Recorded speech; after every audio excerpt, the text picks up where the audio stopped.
Bom dia, gente. Uma alegria para mim estar aqui com vocês, estar com amigos. E eu quero dizer que é constrangedor pregar na frente do Ângelo e da Carol, mas eu quero trazer uma palavra muito simples e e muito pastoral para vocês nessa manhã. Eu queria te convidar a já abrir comigo em Tiago capítulo 1.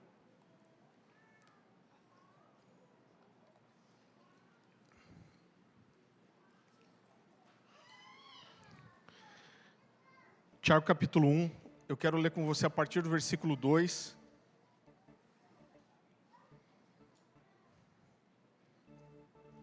É um texto bem conhecido. Obrigado, eu pedi para ele tocar, porque me ajuda, talvez não seja bom para você, mas eu fico bem mais concentrado com a música atrás. Tiago capítulo 1, a partir do versículo 2. A palavra do Senhor diz assim: Meus irmãos, considerem motivo de grande alegria o passarem por diversas provações, pois vocês sabem que a prova da sua fé produz perseverança, e a perseverança deve ter ação completa, a fim de que vocês sejam maduros e íntegros, sem lhes faltar coisa alguma. Se algum de vocês tem falta de sabedoria, peça a Deus, que a todos dá livremente de boa vontade, e lhe será concedida. Peça, porém, com fé, sem nada duvidar, pois aquele que duvida é semelhante à onda do mar, que é levada e agitada pelo vento. Não pense tal pessoa que receberá coisa alguma do Senhor, pois tem mente dividida e é instável em tudo o que faz. Eu queria começar dizendo para você que por muito tempo isso foi um texto para mim difícil de ler, difícil de entender, e eu quero confessar para você, talvez seja muito pessoal, mas foi um texto para mim muito tempo difícil até de acreditar. Então Tiago ele começa dizendo não só que a gente deve ter como motivo de alegria o passarmos por diversas provações, mas ele diz que nós devemos ter como motivo de grande alegria o passarmos por diversas provações. Eu tenho certeza que ninguém reivindicou essa promessa de manhã, né? Se acordou de manhã e falou: Deus, em nome de Jesus, quero reivindicar Tiago 1:2, em nome de Jesus, vem em mim, prova, tribulação, vem em mim que eu estou facinho. Até porque esse é o tipo de promessa que ele se cumpre sozinho, a gente não precisa nem pedir, não é verdade? Mas quando a gente continua lendo o texto, a gente vai perceber que o que Tiago está fazendo não é falar de um prazer masoquista do tipo, o que eu gosto é de me lascar mesmo.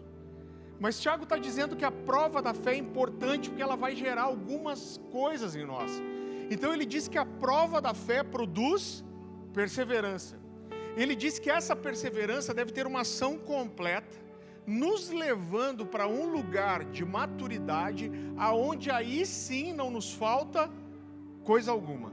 E a primeira coisa que eu quero destacar para você nessa manhã é que a nossa fé não só pode ser provada, como ela deve ser provada e ela será aprovada.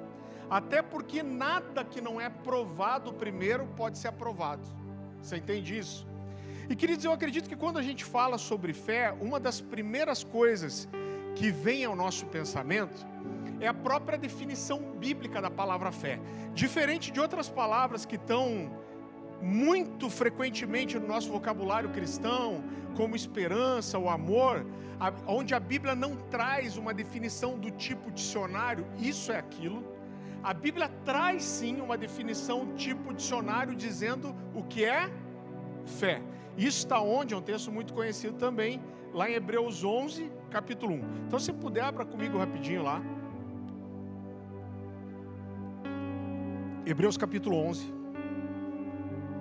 Versículo 1. E a palavra do Senhor diz assim: ora, a fé é a certeza, repita comigo, certeza, de coisas que se esperam, e a convicção, repita comigo, convicção, de fatos que não se veem. Irmão, eu não sei se é muito pessoal também, mas eu quero dizer para você que muitas vezes eu li esse texto, e a impressão que eu tinha é que ao eu ler esse texto, em vez desse texto provocar a minha fé, ele diminuía a minha fé. Por quê?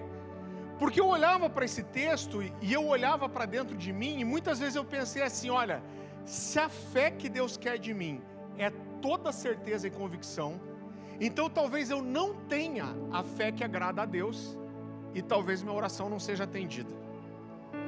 Então eu olhava para dentro de mim, querido, e não é que eu não achasse fé, eu achava fé, mas essa fé ela não era toda certeza e convicção. No meio do pacote existia dúvida, insegurança, incerteza, medo. E muitas vezes eu olhei para esse texto e falei: Deus, se a fé que o Senhor espera de mim é toda certeza e convicção, então talvez eu não tenha a fé que te agrada e talvez vá dar ruim. Mas eu acredito que isso acontece porque muitas vezes a gente tem uma imagem errada de que a fé que Deus espera de nós é uma fé de sentimento estável, linear, aonde existe uma ausência absoluta de insegurança, incerteza, de medo. E eu acredito, querido, que isso não expressa a verdade. Se a Bíblia diz que a nossa fé vai ser provada, é porque ela está sujeita à prova. Então, é justamente a possibilidade da nossa fé ser provada que vai nos levar para esse lugar de aprovação também.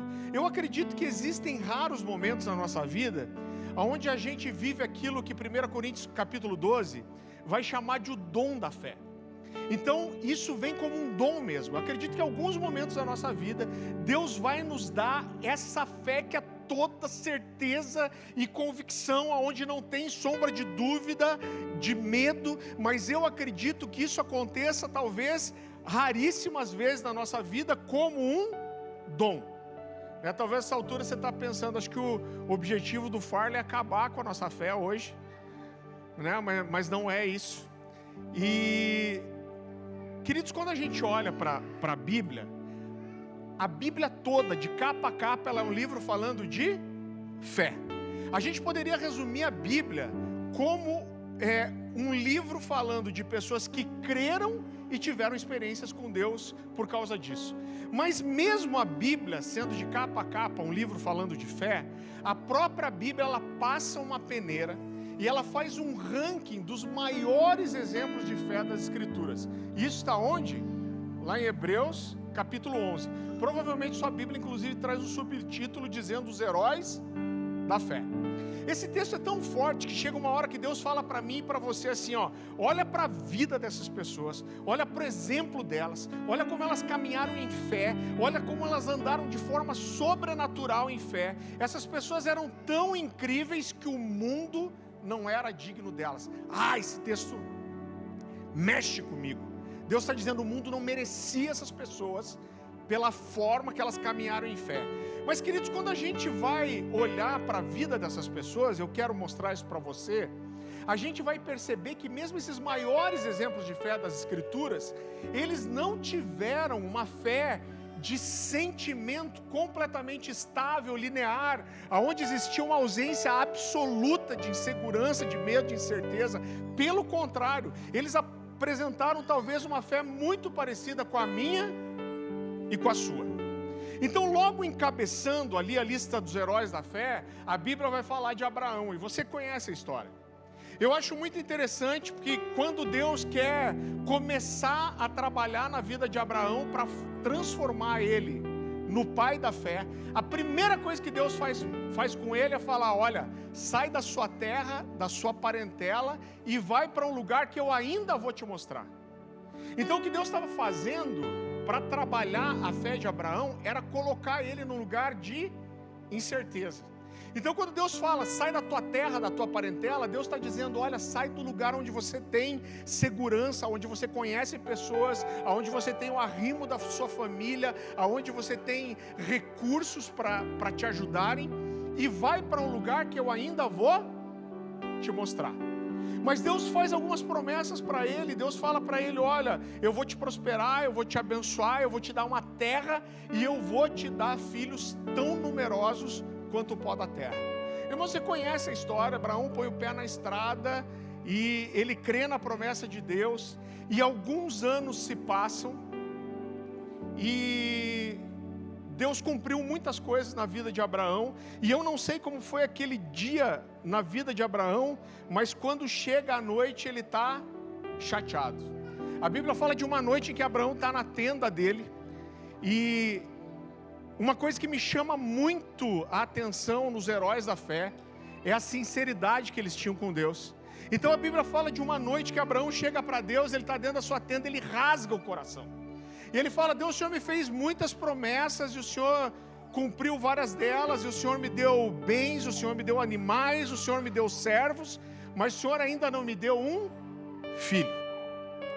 E ele diz: Deus, o que adianta o Senhor ter me dado todas essas coisas, porque se eu morrer hoje, o herdeiro de tudo que eu tenho vai ser um servo meu, um damasceno chamado Eliezer. O que ele está querendo dizer é: Deus, o Senhor fez essas coisas, eu não tenho para quem deixar isso. E Deus faz uma coisa muito interessante com Abraão, porque Deus fala para ele: Abraão, saia da sua tenda. Eu entendo que o que Deus estava fazendo era tirar Abraão daquilo que limitava a visão dele, que fechava ele no seu contexto, no seu momento, na sua realidade. E Deus leva Abraão para fora da tenda e faz ele sonhar. E Deus fala assim: Abraão, olha para o céu, você consegue contar as estrelas? Eu lembro que quando eu era criança e tinha essa historinha de Abraão, né, colava aquelas figuras no flanelógrafo, quem lembra disso? Eu lembro que eu chegava em casa e eu sempre tentava contar as estrelas. E eu imagino Abraão lá, 1, 2, 3, 1921, 1922, 1000. Deus, me perdi, vou ter que contar de volta. E chega uma hora que ele fala: Deus, eu não consigo contar. E Deus fala para ele: olha, tão numerosas quanto as estrelas do céu vão ser os filhos que eu vou te dar. Deus faz uma promessa para ele naquela noite. Deus fala: olha, eu vou te dar essa terra como herança, seus filhos vão ser tão numerosos quanto as estrelas do céu. E a Bíblia diz que Abraão creu e aquilo lhe foi imputado por justiça. Só que, irmãos, os anos vão passando, e se passam 5, 10, perto de 12 anos, e a promessa não vem. E chega uma hora que Abraão e Sara tentam dar uma ajuda para Deus. Eu não sei quem é sanguíneo aí, levanta a mão. Quem sabe que tem um temperamento sanguíneo? Deus tenha misericórdia da sua família. Eu falo que o sanguíneo é sempre, eu sou sanguíneo, o sanguíneo é sempre feliz. Infeliz é quem tem que conviver com o sanguíneo, né? Então, para mim, Abraão e Sara eram meio, porque o sanguíneo ele acorda e dá louca nele, ele tem que fazer. Então Abraão acorda um dia com Sara, e Sara fala para ele: Abraão, já sei, vamos dar uma ajudinha para Deus. Eu tento ajudar Deus volta e meia, confesso para você. Eles falam: vamos dar uma ajuda para Deus, já passou 12 anos, esse filho não veio. E ela fala: olha, eu tenho uma serva chamada Agar. E ele diz: você vai deitar com ela como se fosse sua esposa, você vai gerar nela um filho, e a gente vai criar esse filho como se fosse nosso. Isso não era algo incomum de acontecer na antiguidade, pelo contrário, era algo bem comum. E Abraão se deita com aquela mulher e tem um filho chamado Ismael. Irmãos, os anos continuam passando, e se passam 15, 18, 20, cerca de 24 anos. Ismael já é um adolescente, e a Bíblia diz que Deus aparece de volta para Abraão, e quase 25 anos depois da promessa, Deus chega para ele e fala assim: Abraão, eu não esqueci da minha promessa, eu vou te dar um filho de Sara. A Bíblia diz que nesse momento Abraão faz o que? Alguém lembra? A Bíblia diz que ele dá risada. Vá comigo para Gênesis 17. Gênesis 17, 17.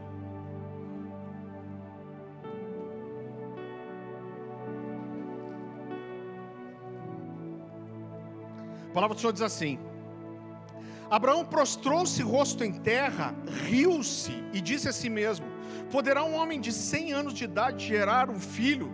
Poderá Sara dar à luz aos 99 anos? E Abraão disse, essa frase é importante, Abraão disse a Deus: permite que Ismael seja o meu herdeiro. Então Deus respondeu: na verdade Sara, sua mulher, lhe dará um filho, e você lhe chamará Isaque, e com ele estabelecerei a minha aliança, que será aliança eterna para os seus futuros descendentes. Então, irmão, quase 25 anos depois da promessa, Deus aparece para ele e fala: eu não esqueci da promessa, eu vou te dar um filho de Sara. E a Bíblia diz que dessa vez Abraão dá risada, fala: Deus. E Abraão diz assim: olha, Deus, quer saber? Eu tenho um filho aqui adolescente.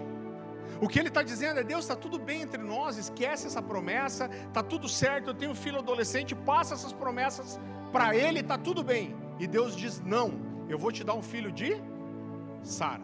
Agora, apesar de Abraão rir e falar para Deus, não, passa a sua promessa para ele, é muito interessante, porque naquela noite Deus renova a sua promessa para Abraão, e Deus fala, olha, eu quero uma marca em você, e eu quero que você circuncide a você, os seus servos e a todos os seus filhos. O que Abraão faz? Ele obedece. Agora, um pouquinho depois disso, Deus aparece de volta para Abraão, e dessa vez Deus é mais específico. Ele diz assim, olha, na próxima primavera eu vou ter com você e Sara vai ter um filho no colo. A Bíblia diz que Sara ouvia da porta da tenda, e dessa vez quem riu foi Sara. Então um pouquinho para frente comigo, Gênesis 17, 23. A palavra do Senhor diz assim, naquele mesmo dia, Gênesis 18, 10. Um pouquinho para frente, Gênesis capítulo 18, versículo 10. Então disse o Senhor, voltarei a você na primavera, e Sara, sua mulher, terá um filho. Sara escutava a entrada da tenda atrás dele. Abraão e Sara já eram velhos, de idade bem avançada, e Sara já tinha passado da idade de ter filhos. Por isso riu consigo mesma, quando pensou, depois de já estar velha, e meu senhor já idoso, ainda terei esse prazer? Mas o Senhor disse a Abraão, por que Sara riu e disse, poderei realmente dar à luz, agora que sou idosa? Existe alguma coisa impossível para o Senhor? Na primavera voltarei a você e Sara terá um filho. Sara teve medo e por isso mentiu e disse, eu não ri. É muito engraçado ver Sara tentando mentir para Deus, né? Mas Deus ainda remenda ela e fala assim, não minta, você riu sim. Irmão, esses dois são nossos heróis da fé, homem e mulher dos quais o mundo não era digno. Quando eu olho para eles, eu não vejo uma fé de sentimento estável e linear. Pelo contrário, eu vejo talvez uma fé muito parecida com a minha e com a sua. Logo depois, na lista dos heróis da fé, a Bíblia vai falar de um homem chamado Moisés. Você não precisa abrir o texto, mas olha como esse texto é incrível. Hebreus 11, 24, se você quiser deixar aberto por aí já, em Êxodo 3, vai comigo para Êxodo 3, mas em Hebreus 11, 24 diz assim, pela fé Moisés já adulto, recusou ser chamado filho da filha do faraó, preferindo ser maltratado com o povo de Deus a desfrutar dos prazeres do pecado por algum tempo. Uau, que texto incrível! Agora foi esse mesmo Moisés que matou um egípcio no Egito, escondeu o corpo, e quando percebeu que seu crime ia ser descoberto, ele fugiu para o deserto. Irmão, ficou escondido no deserto. Ele vai para o deserto, ele casa, ele constitui família e fica escondido 40 anos. Às vezes eu pergunto para as pessoas, quanto tempo Moisés ficou no deserto? A maioria diz 40 anos, mas na verdade foram 80. 40 anos escondido e 40 peregrinando. Agora, querido, olha só, a gente não sabe que nível de revelação Moisés tinha do chamado dele, mas algum nível ele tinha, porque a Bíblia fala que depois de ter enterrado o corpo do egípcio, ele vê dois hebreus brigando e ele vai separar a briga, e esses hebreus olham para ele e falam assim, o que você vai fazer? Você vai me enterrar também? Você vai me matar e enterrar meu corpo? E eles dizem, quem te constituiu por juiz entre nós? E a Bíblia diz que Abraão esperava que os seus irmãos o reconhecessem como um libertador. Então algum tipo de entendimento chamado dele ele tinha. E Moisés foge e fica 40 anos escondido no deserto. Agora pensa isso. Esse cara tinha um chamado de Deus. Ele erra, ele comete um assassinato, ele atrapalha o processo. E se passam 5, 10, 15, 20, 25, 30, 35, 40 anos. Eu duvido que esse cara acreditava que Deus tinha alguma coisa para ele ainda. Mas de repente, a Bíblia fala que ele vê uma sarça que ardia e não se consumia.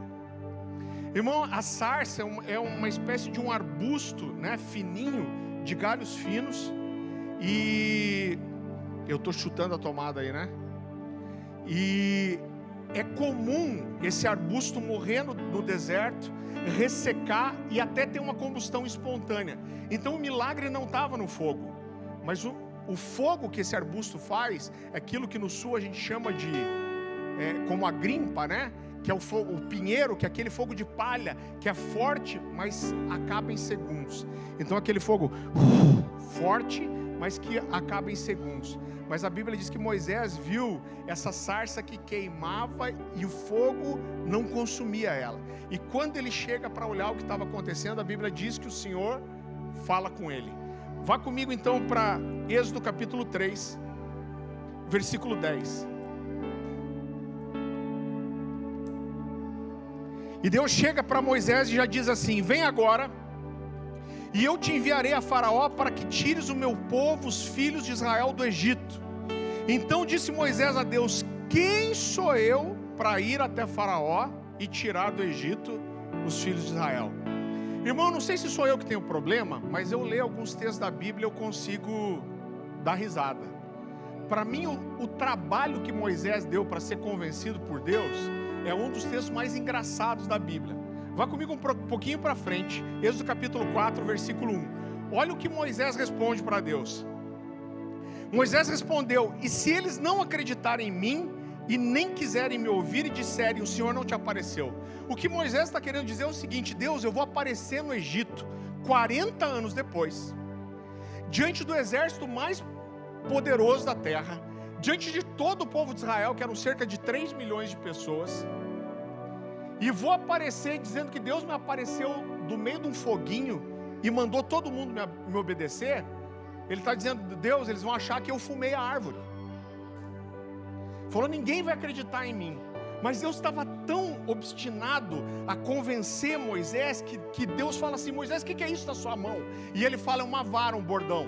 Deus fala: joga a vara no chão. Ele joga, ela se transforma numa serpente. E o texto já começa a ficar engraçado, porque a Bíblia diz que a serpente vai para cima de Moisés e Moisés sai fugindo da serpente.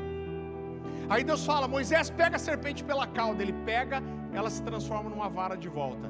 Deus fala: eu vou levar você diante daquele povo e você vai fazer esse milagre. E Deus fala: se eles não acreditarem no primeiro milagre, talvez acreditem no segundo. E Deus fala: põe a sua mão no peito. Ele põe a mão no peito. Deus fala: tira. E quando ele tira, a mão está branca de lepra, a pior doença que existia na época. Deus fala: põe a mão no peito de volta. Ele coloca. Deus fala: tira. Quando ele tira, a mão está sã de volta.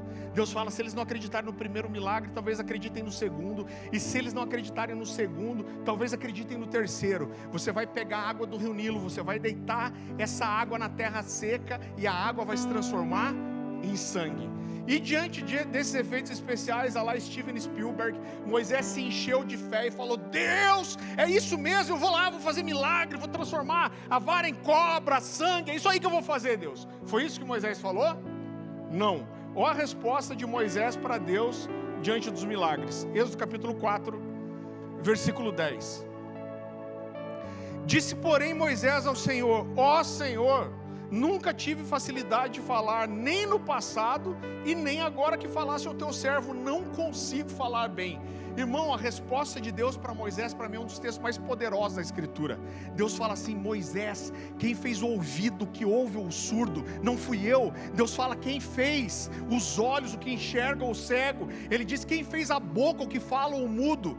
Deus diz: eu vou encher sua boca. Quando você abrir sua boca, você eu falando. Eu vou te dizer o que falar. Eu vou falar através de você. Você vai ser meu porta-voz. Eu vou te encher. E quando você abrir sua boca, eu vou falar através de você. Aí Moisés se encheu de fé e falou: Deus vai falar através de mim. Eu vou lá. É isso que Moisés fez? Não. Olha a resposta de Moisés para Deus. Êxodo capítulo 4, versículo 13. Ele, porém, respondeu: ah, Senhor, envia aquele que hás de enviar menos a mim. A Bíblia diz que depois disso se acendeu a ira do Senhor. Você consegue perceber que Moisés foi o único cara da Bíblia que teve a moral de tirar Deus do sério? Cara, eu na minha criatividade fico imaginando Deus esfregando a cara, falando assim: Moisés, nós vamos fazer o seguinte: Arão, teu irmão, está vindo aí. Aí Moisés olha, fala: é Deus, ele está vindo aí. Aí Deus fala assim: Arão fala bem, não fala? Ele fala: Deus, ele fala. Então nós vamos fazer o seguinte, Moisés: eu vou falar para você, você fala para Arão, e Arão fala para o povo, telefone sem fio. Eu vou levantar um porta-voz para te ajudar, tá bom assim? Eu imagino Moisés coçando a cabeça falando: ah, Deus, aí acho que dá. E o texto termina engraçado, porque quando Moisés vai saindo, Deus fala: Moisés, você está esquecendo a vara para fazer o milagre da cobra. Esse é nosso herói da fé de Hebreus 11, homem do qual o mundo não era digno. Irmão, eu quero te dar um último exemplo. A Bíblia fala logo depois de Gideão. Quando a gente olha para a vida de Gideão, Gideão faz parte de um dos períodos mais tristes da história de Israel. Depois que Moisés morre, Josué começa a liderar a entrada na terra prometida, começando por Jericó. E Deus manda eles expulsarem os povos de todas as tribos ali, e eles desobedecem. E qual é a consequência disso? Presta atenção, pouco mais de uma geração depois, pouco mais de 100 anos depois, o povo tinha se contaminado com os deuses de todos aqueles povos. Eles haviam se afastado de Deus. Isso trouxe sérias consequências. Deus não se manifestava mais, não havia profecia. A Bíblia diz que os midianitas vieram, eles vinham como enxames de gafanhotos, e eles roubavam a colheita, eles matavam os animais, eles matavam as pessoas. E a Bíblia diz que Israel teve que fugir para viver escondido em cima da montanha. A Bíblia diz que quando o anjo do Senhor aparece para Gideão, ele está malhando trigo num lagar. Você sabe o que é um lagar?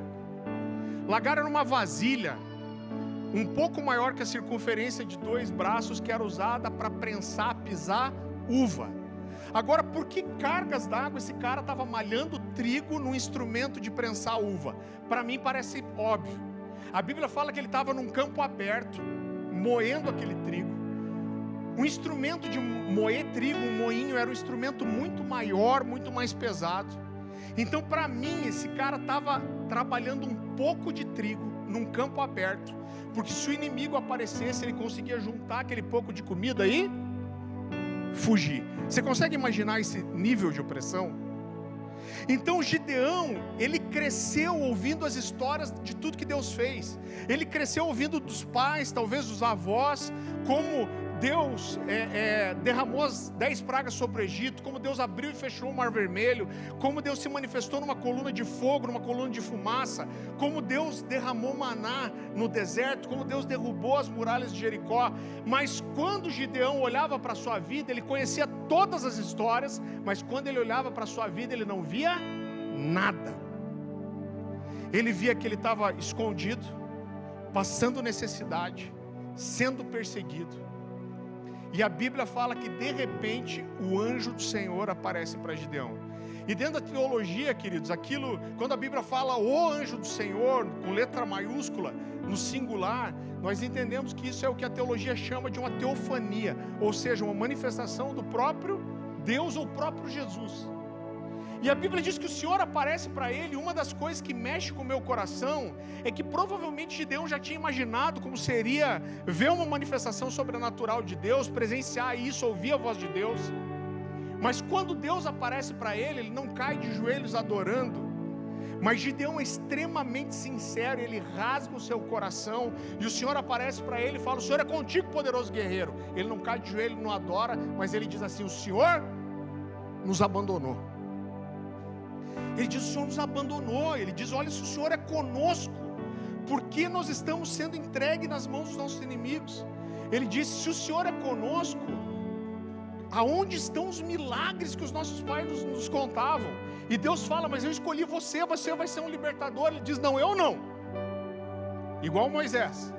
Ele diz: eu não, eu sou da menor tribo, na menor tribo eu sou do menor clã eu sou a menor família, ou seja, eu sou menor de todos. Cerrou a pessoa.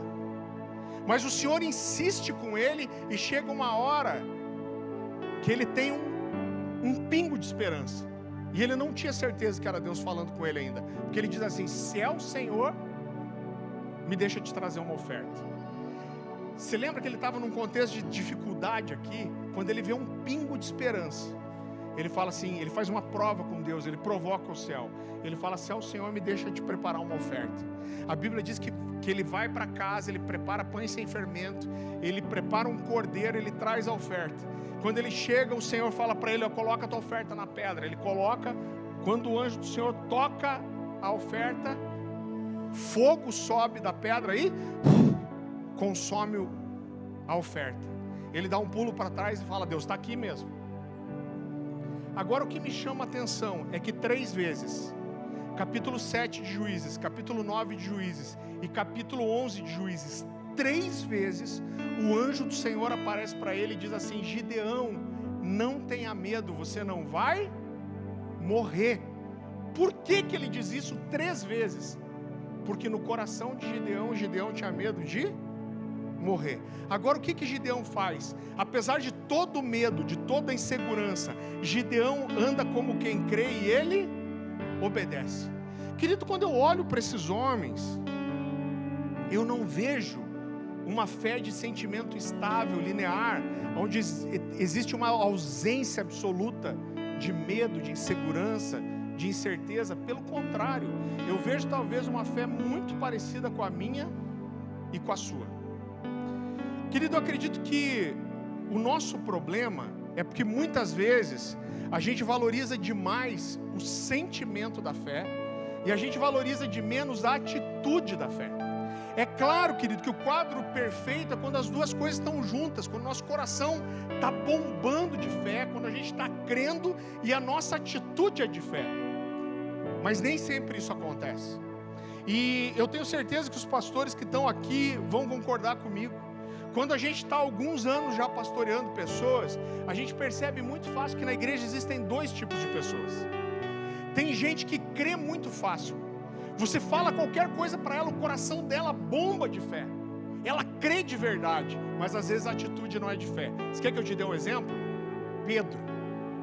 A Bíblia diz que Jesus chega para Pedro e fala: eu vou morrer. Pedro, cheio de fé, cheio de certeza e convicção, ele diz: de jeito nenhum, me matam, mas não tocam em você. Mas antes do galo cantar 3 vezes, ele nega Jesus 3 vezes. O sentimento era da fé, mas a atitude não. Agora, algumas pessoas, por outro lado, querido, a fé não é como elas gostariam. Não é que não exista fé, existe fé, mas essa fé não é toda certeza e convicção. No meio do pacote existe dúvida, insegurança, incerteza, medo. Mas mesmo que o sentimento não seja como elas gostariam, elas são pessoas que andam em obediência, andam como quem crê, exatamente como os nossos heróis da fé. Repita algo comigo, diga assim: eu não devo julgar a minha fé por aquilo que eu sinto. Eu devo julgar a minha fé pela forma que eu ajo. Querido, eu quero compartilhar um pouquinho da minha história com você. Eu cresci num ambiente onde a fé era muito estimulada, né? Meus pais se converteram, na verdade, eu tinha 1 ano de idade. E eu cresci indo para impactos de evangelismo, vendo gente ser curada, gente levantar de cadeira de roda. Eu cresci vendo meu pai ser curado. Meu pai estava com uma cirurgia marcada. Foi naquele círculo de oração das irmãs do Coque, né? Quem gosta? Eu gosto. Eu adoro ir naquelas igrejinhas de bairro pequenininha, né? Que vem aquela irmãzinha do Coque e ela vem rodando já. E ela tem Vocês já viram que elas têm um freio tipo freio de caminhão a ar? Porque ela roda e faz e já mete um terra depois. E meu pai ser revelado, né? Alguém falou: olha, eu vi uma mão tocando em você, vai fazer os exames assim para operar na semana seguinte. O médico revirar, pagar para fazer um monte de exame no meu pai e não ter mais nada. Então eu cresci no ambiente de fé. Eu venho de uma família muito simples, né? O que eu quero dizer com isso? Eu nunca passei fome, mas na minha casa era assim: refrigerante era uma vez no mês, quando fazia aquela compra do mês, né? Ainda que os irmãos ficam colocando o copo um do lado do outro para ninguém tomar mais, né? Não é assim? Não, se tem um gole a mais aqui, ficava medindo o copo para todo mundo tomar igual. Eu lembro o sacrifício que foi para o meu pai me dar uma bicicleta usada. Então a fé era estimulada em casa. Por quê? Pai, quer uma bicicleta. Então vai orar, porque o dinheiro não tem. E querido, o sentimento da fé nunca foi nada muito complicado para mim. Pelo contrário, as primeiras mensagens que eu preguei na minha vida foram mensagens falando de fé. Mas há mais ou menos 15 anos atrás, eu tive a maior crise de fé da minha vida. E eu espero que tenha sido assim a primeira, a única e a última. Eu e minha esposa, a gente vai fazer 19 anos de casado esse ano. E quando nós casamos, eu tenho meu chamado desde os 16 anos de idade. E quando a gente casou, a gente fez um propósito entre nós. Eu era um executivo do grupo filiado da Globo, da Rede Globo, trabalhava no jornal, lá em Curitiba. E minha esposa, na época, trabalhava em 3 empresas diferentes. E a gente, com o chamado latente, com 1 ano de casado, a gente fez um propósito de em 5 anos os dois estarem em tempo integral. Irmão, eu sonhava demais com isso e por 4 anos eu chorei para Deus. E eu falei, Deus, deixa eu ir para o tempo integral. E Deus falava, não, ainda não. E eu lembro que chegou uma época, eu acordava às 7h30 da manhã para ir para o trabalho. Eu falei, cara, eu preciso provocar o céu para alguma coisa acontecer. E eu comecei a acordar 7, 6h30, 6, 5h30. Eu acordava 5 horas da manhã e ficava orando até 7h30. Eu lembro tão bem disso, a gente morava num apartamento bem pequenininho. Eu acordava de manhã, abria a janela, fazia meu chimarrão. Falava, Deus, o sol não nasceu, mas eu estou aqui te esperando. E numa dessas madrugadas, queridos, deixa eu fazer um parênteses aqui. Quando a gente prega uma mensagem com muitas histórias, testemunhos, a gente pode passar uma imagem errada de que a gente vive ouvindo a voz de Deus de forma audível o tempo todo, mas eu quero te dizer que isso não é verdade. A verdade é que a maioria dos nossos dias, eles não são sobrenaturais. A maioria dos nossos dias são naturais, mas é a nossa fidelidade e disciplina nos dias naturais que torna os dias sobrenaturais possíveis, amém? Então nesse dia eu estava orando numa madrugada dessas e Deus me falou de uma forma muito clara.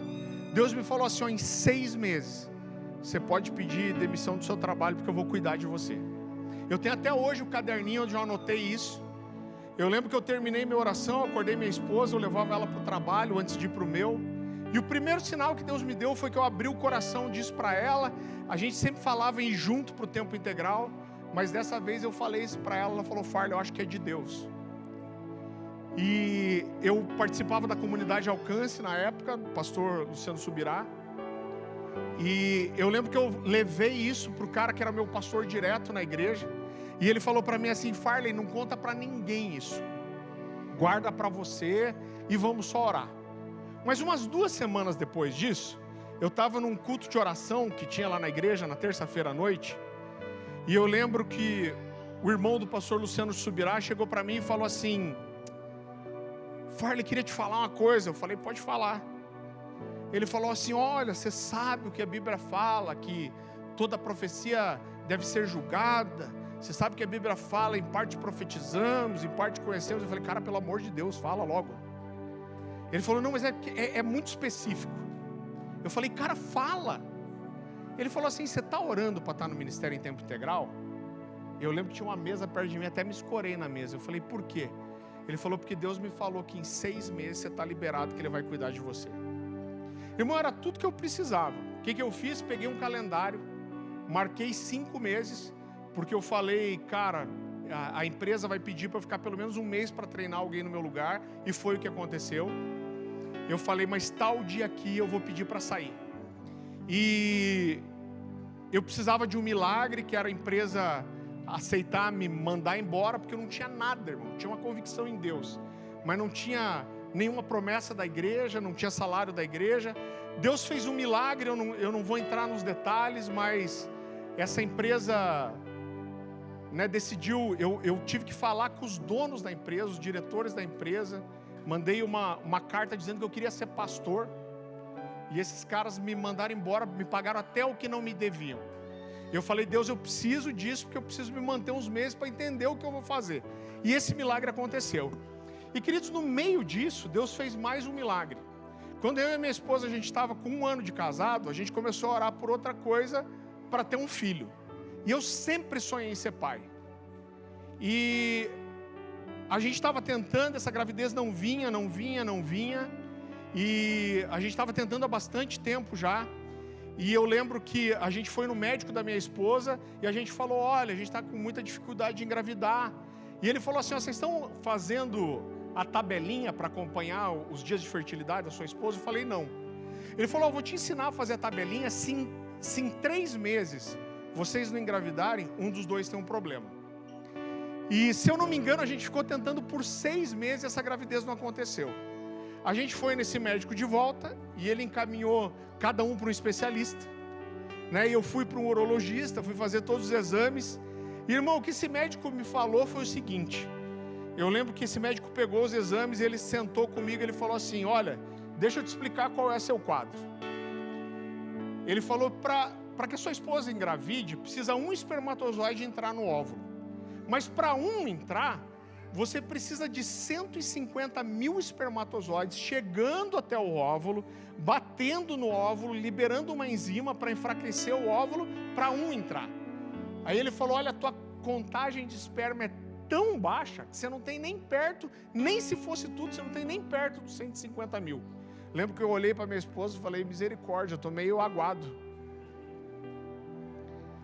E eu falei, credo, doutor. Ele falou assim, não, e piora.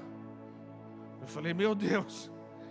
Ele falou, não, do pouco que você tem, metade é morta. Eu estava quase dando um soco nele já, né? Ele falou, do pouco que você tem, metade é morta e a outra metade não tem motilidade. Eu falei, o que é isso? Ele falou, amigão, eles não se mexem. Eu falei, meu Deus, estou falhado, né?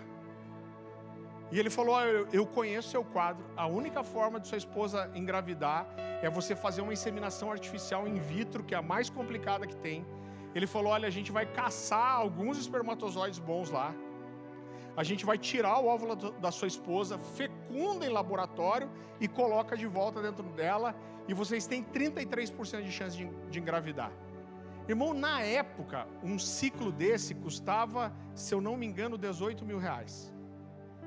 Isso há uns 15 anos atrás. A gente ia acabar de vender um terreno e a gente teria grana para fazer um ciclo. E eu lembro que a gente saiu daquele consultório super mal. Eu lembro que o médico falou assim, eu vou te dar vitamina E, porque vitamina E pode aumentar, estimular a produção de espermatozoide. E eu lembro que a gente foi para casa e mal com aquilo, eu estou rindo hoje, mas receber o diagnóstico foi bem difícil. E querido, a gente indo para casa me deu um rompante de fé.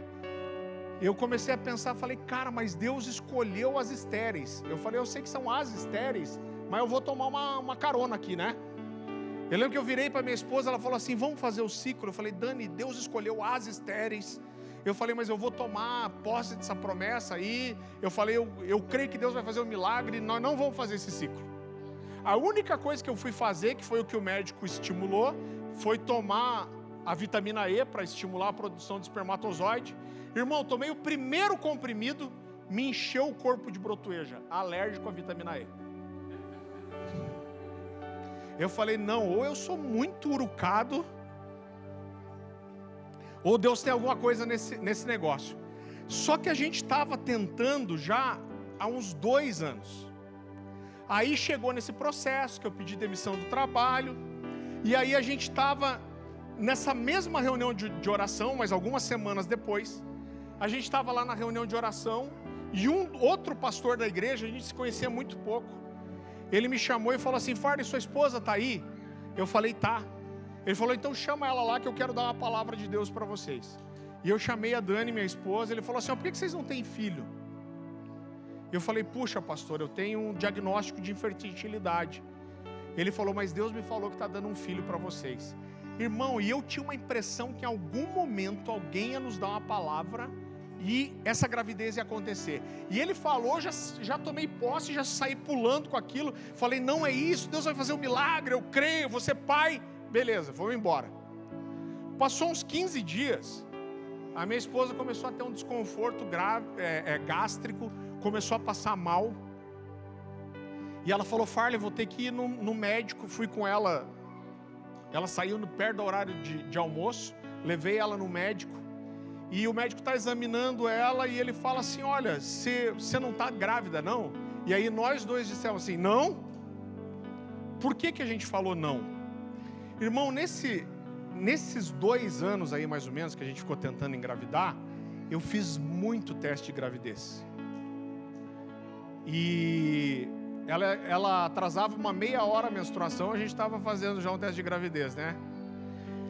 E ela era meio pilantra, porque ela falava, a minha parte é só fazer o xixi, né? Então ela trazia aquele copinho com xixizinho, então você tira aquele palitinho, e daí um risquinho não está grávida, 2 risquinhos está grávida.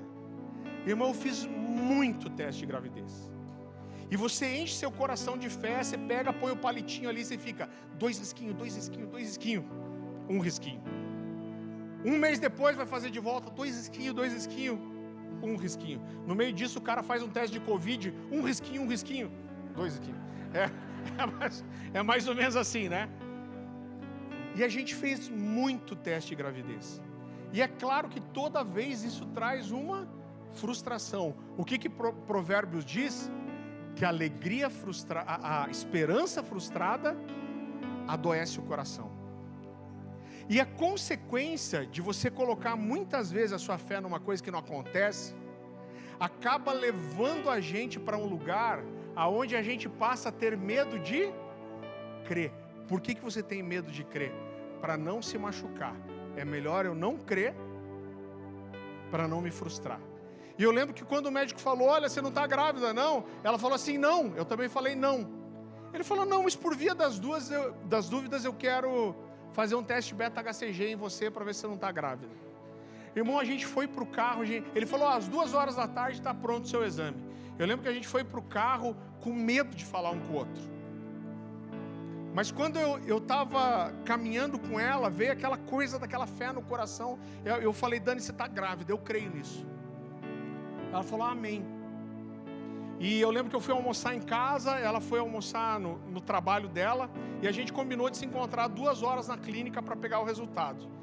E eu não lembro por que o que aconteceu, mas eu atrasei alguns minutinhos, cheguei tipo 2h10, e quando eu cheguei lá, ela estava vindo, já arrastando o pé, com aquela folha na mão, chorando, né? Eu falei, que foi, Dani, que foi? Ela me deu o papel, olhei, estava grávida. Eu falei, tá grávida, eu vou ser pai, não tem emprego, não tem plano de saúde, não tem dinheiro. Eu falei, Deus, tantos anos numa multinacional, o Senhor vai me fazer um milagre justo quando eu pedir demissão. Eu vou te ensinar uma coisa, se você não descobriu ainda, você vai descobrir. Deus gosta de complicar. Deus gosta de complicar. Mas vamos falar, a gente está falando de Abraão aqui. Olha a promessa de Deus para Abraão. Deus está dizendo, eu vou fazer um reset. Eu vou começar o meu povo, eu vou começar de você. Você, não só vou abençoar você, sua descendência, sua família, mas através de você eu vou abençoar todas as famílias da terra. Eu vou te dar filhos tão numerosos quanto as estrelas do mar, quanto a areia, quanto as estrelas do céu, a areia do mar e o pó da terra. Agora deu certo. Aí Deus escolhe esse cara, toda a promessa dele estava ligada à descendência. Só que Abraão era casado com Sara e Sara era estéril.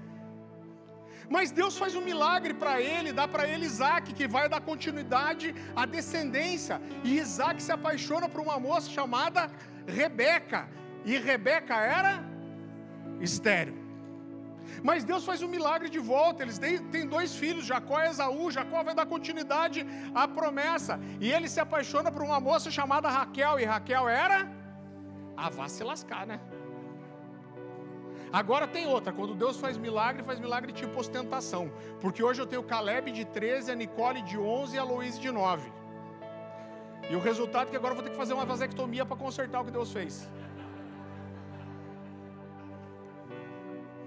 Mas vamos voltar à história. Irmão, aí estou lá, a Dani grávida, eu saí para o tempo integral.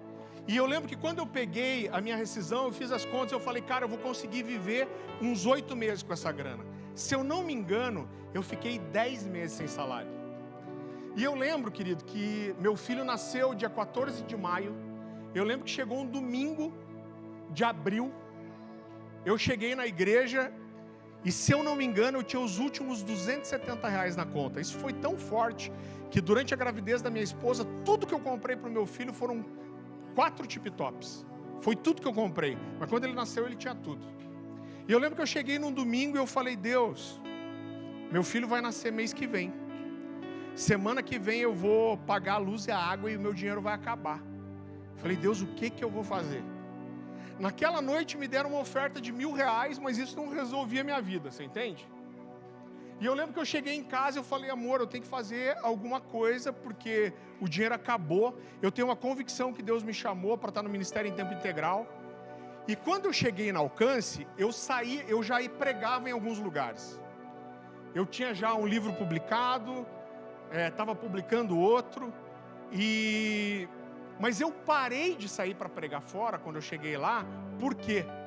Porque o meu sonho era construir alguma coisa na igreja local, e meu sonho era que um dia a minha igreja me enviasse.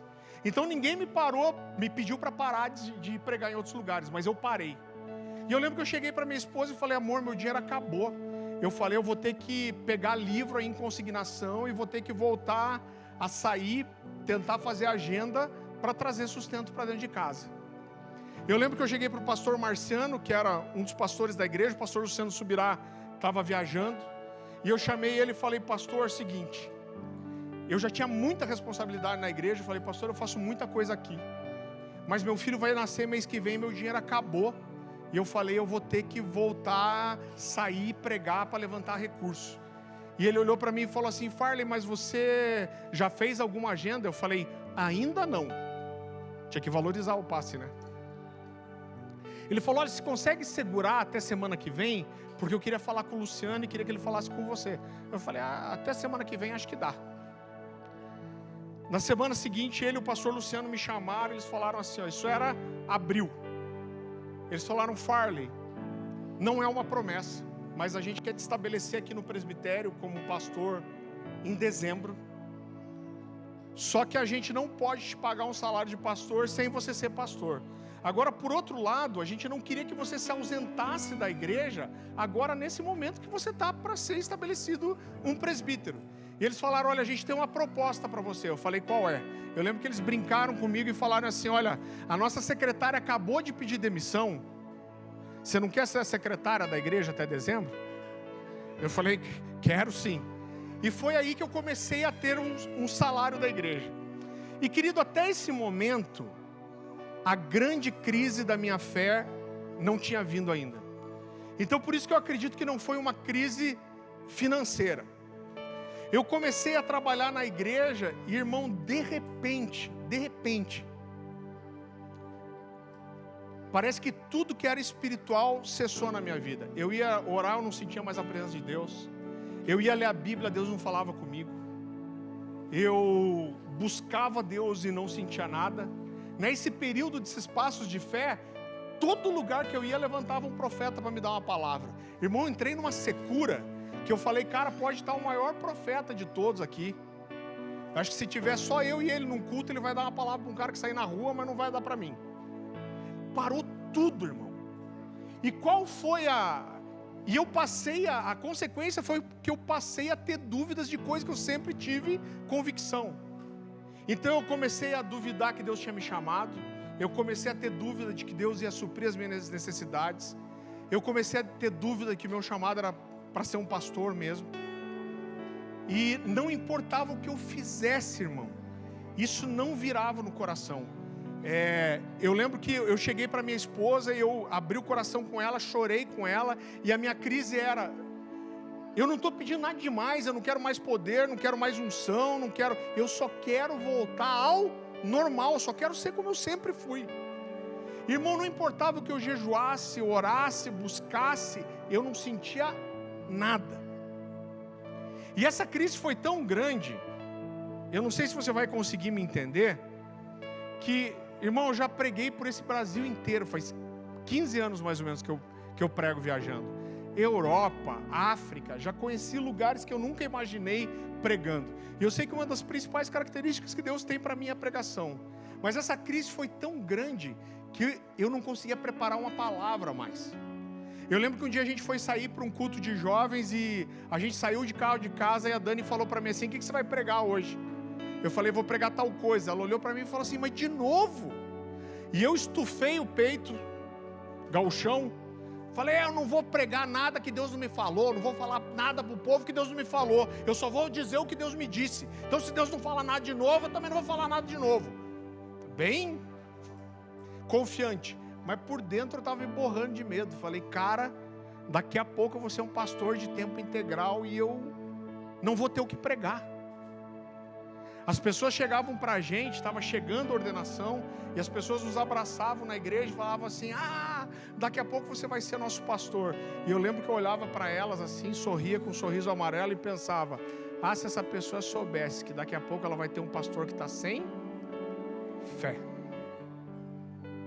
Irmão, eu lembro que eu cheguei para minha esposa um dia e falei assim: Dani, eu acho que a gente precisa decidir se a gente vai ser ordenado ou não. Porque eu estou duvidando de tudo, Dani. Como que eu vou ser ordenado assim? Irmão, depois de orar muito, jejuar muito, sabe o que aconteceu? Nada. Mas um dia eu saí do quarto de oração com uma convicção. Eu cheguei para minha esposa e falei assim: Dani, eu decidi. Eu falei: a gente vai ser ordenado. Por quê? Eu falei: olha, se Deus nunca mais voltar comigo. E gente, de coração, diante de Deus, eu cheguei a pensar que Deus podia nunca mais falar comigo de volta.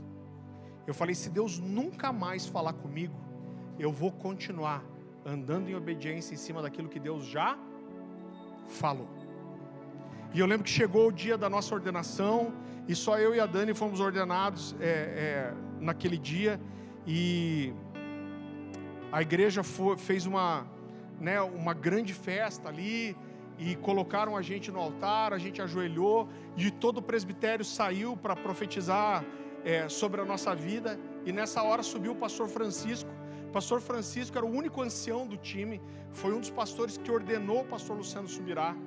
Ele não sabia nada do que estava acontecendo, e ele subiu no púlpito. Ele já começou a dizer assim: imagina, irmão, na frente da igreja cheia, com umas 1.500 pessoas, e ele subiu e ele falou assim: por muito tempo você não tem ouvido a voz de Deus. Falou: você não tem ouvido a voz de Deus, você não tem sentido a presença de Deus. E ele falou: mas Deus me manda te dizer algo, porque você decidiu ser fiel, mesmo durante o silêncio de Deus, Deus vai voltar a falar agora. Ele falou: você vai voltar a ouvir, você vai voltar a sentir. E ele terminou dizendo assim: e não tenha medo, porque Deus te dará muitas novas mensagens, basta você crer. E querido, tudo que ele falou se cumpriu, mas eu queria amarrar tudo isso com um texto. Eu vou te pedir só para você não se distrair, vá comigo rápido para Romanos capítulo 1, versículo 5, e eu quero amarrar tudo isso com esse texto aqui.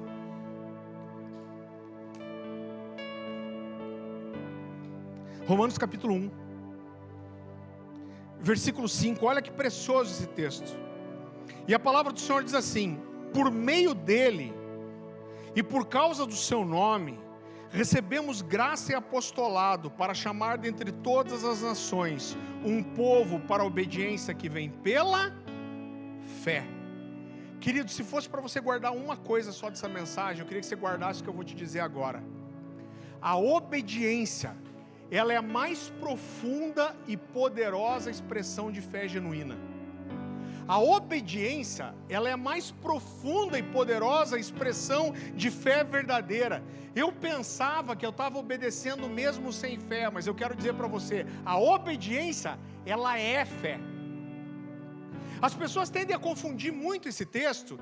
Você nem precisa abrir, mas Lucas 17:6 diz assim: respondeu-lhes o Senhor: se tivermos fé como um grão de mostarda, direis a essa moreira: arranca-te, transplanta-te para o mar, ela vos obedecerá. Eu já vi as pessoas fazerem assim interpretações mais mirabolantes sobre esse texto, mas na verdade o que Jesus quer ensinar para mim e para você é muito simples. O que mais Jesus falou sobre o grão de mostarda? Eu quero que você vá comigo para Marcos capítulo 4, esse eu quero que você abra.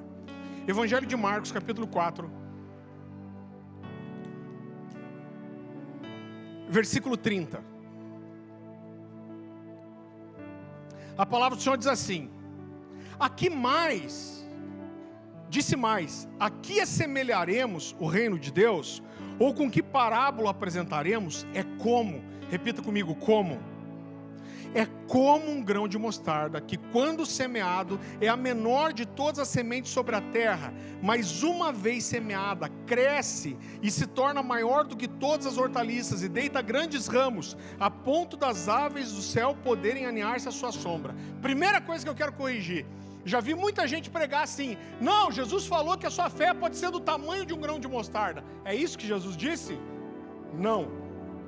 O texto diz que a sua fé pode ser como um grão de mostarda. Qual é a diferença?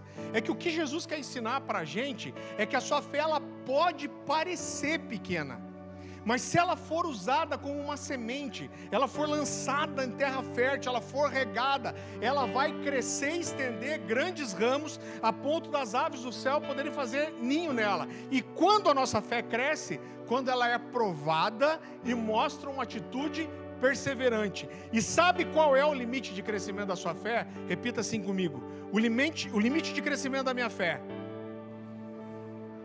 é Deus.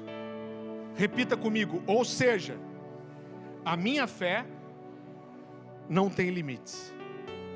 Queridos, eu quero terminar contando uma história para vocês que é muito conhecida, mas eu queria que você tentasse viajar comigo, e eu quero mostrar alguns detalhes para você nessa história que talvez você nunca se apercebeu. A Bíblia fala de um dia em que Jesus serviu uma multidão de 5.000 homens, fora mulheres e crianças. Os teólogos estudiosos dizem que a gente está falando tranquilamente aqui de uma multidão entre 10 e 20 mil pessoas. 20 mil pessoas é meio estádio. A Bíblia diz que Jesus passa ali atendendo aquelas pessoas e, gente, eu vou te falar, às vezes a gente passa numa conferência que a gente serve muito o povo, a gente acaba destruído. Agora você imagina o que é passar o dia servindo uma multidão de talvez 20 mil pessoas. Com certeza esse dia foi muito desgastante. E quando termina o fim do dia, Jesus chega para os discípulos e diz assim: eu não queria dispensar a multidão sem comer antes. Eu fico imaginando os discípulos olhando para 20 mil pessoas, olhando para Jesus e pensando: do que Jesus está falando? E Jesus fala assim: alguém aí tem alguma comida? E aparecem 5 pães e 2 peixinhos.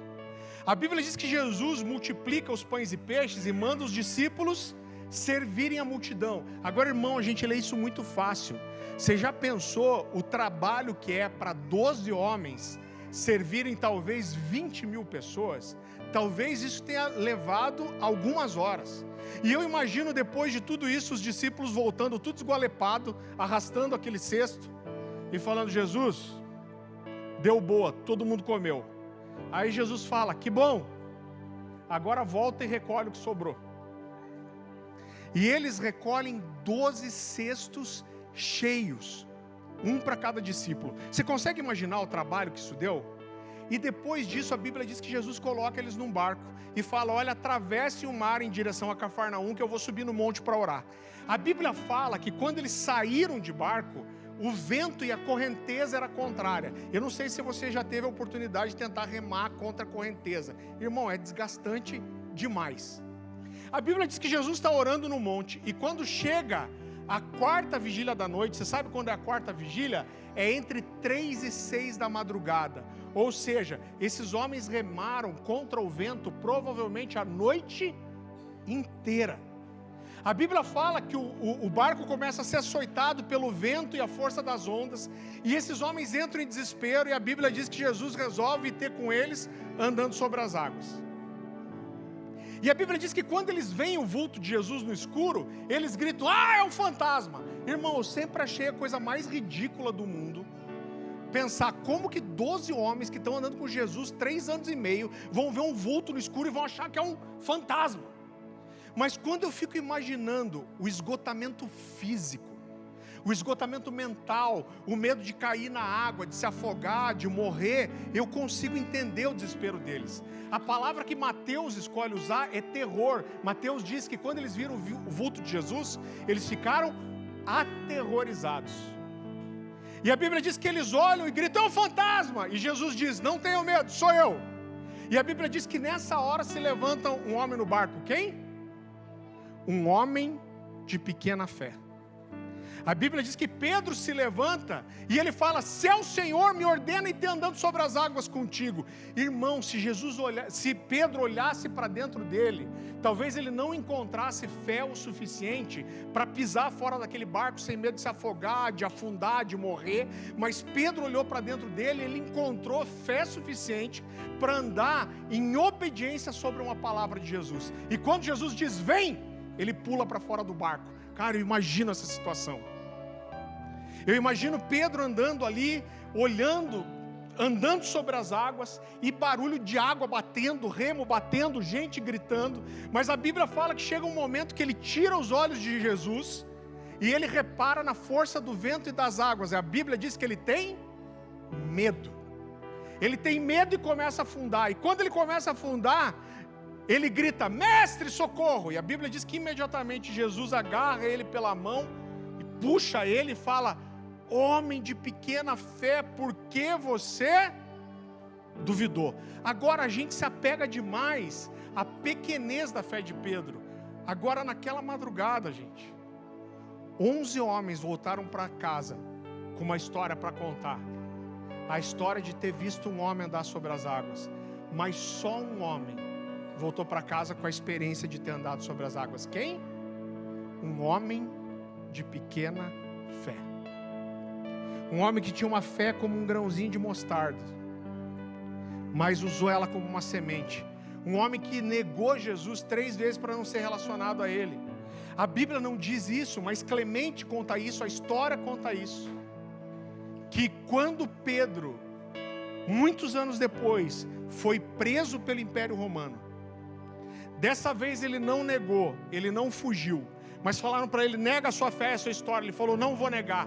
Eles falaram: se você não negar, você vai morrer como o seu Senhor, pregado numa cruz. Dessa vez ele não negou, ele não fugiu, mas ele falou: eu não sou digno de morrer como meu Senhor. Então se vocês vão me crucificar, me crucifiquem de cabeça para baixo. E a história conta que foi assim que esse homem morreu. E a minha pergunta para você hoje é: quem de vocês tem um grãozinho de mostarda? Existe um texto, querido, que mexe demais com o meu coração, e eu quero encerrar com isso, que está lá em Marcos capítulo 9, versículo 24. A Bíblia fala de um pai que chega para Jesus, e meu coração é muito mexido com isso, porque eu sou pai. A Bíblia diz que esse homem chega para Jesus, e ele está muito quebrantado, e ele fala: mestre, meu filho é possuído de espíritos malignos. E ele diz: ó, esse espírito possui ele, joga ele na água, no fogo, tenta matar, e ele cai no chão, ele espuma, ele range os dentes. A gente sabe que é um quadro muito típico de um endemoniamento. E a Bíblia diz que esse pai olha para Jesus e fala: mestre, você pode fazer alguma coisa? E a Bíblia diz que Jesus olha para ele e fala: se eu posso, tudo é possível aquele que crê. Eu amo os detalhes da Bíblia. A Bíblia diz que esse pai, com os olhos marejados de lágrimas, ele diz: eu creio, me ajuda com a minha falta de fé. Então, por um lado, e eu me sinto muitas vezes como esse pai, ele está dizendo: eu creio, mas a minha fé não é toda certeza e convicção. Eu creio, mas eu preciso da sua ajuda. Eu creio, mas eu preciso que o Senhor provoque minha fé. Eu creio, mas eu preciso que você me ajude com a falta de fé.